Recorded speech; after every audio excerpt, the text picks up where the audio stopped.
एक गांव में दो भाई रहते थे, रामू और श्यामू। रामू बड़ा था और श्यामू छोटा। दोनों भाइयों के बीच का प्यार बचपन से ही मशहूर था, लेकिन जैसे जैसे वे बड़े हुए, रामू में लालच बढ़ने लगा। रामू हमेशा से श्यामू के हिस्से की चीजें हड़पने की कोशिश करता था, लेकिन श्यामू अपने भाई से बहुत प्यार करता था और उसकी हर बात मान लेता था।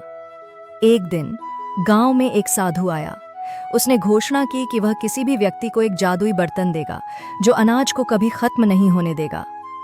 यह सुनकर रामू के मन में लालच आ गया। वह तुरंत साधु के पास गया और जादुई बर्तन की मांग की।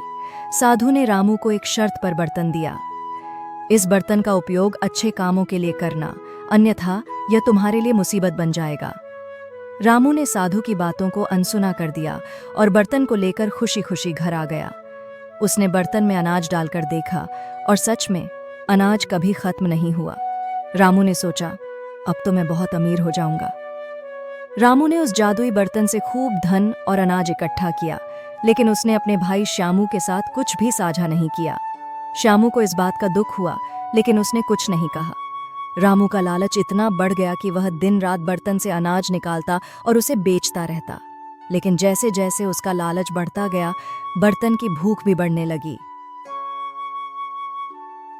एक दिन बर्तन ने अचानक से सारा अनाज खींच लिया और रामू को भी निगलने की कोशिश करने लगा।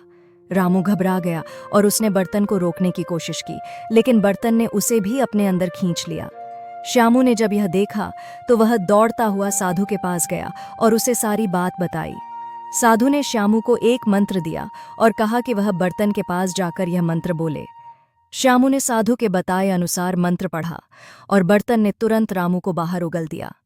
रामू बहुत डरा हुआ था और उसने साधु से माफी मांगी। साधु ने उसे समझाया कि लालच का अंत हमेशा बुरा होता है। रामू को अपनी गलती का एहसास हुआ और उसने अपने भाई से माफी मांगी।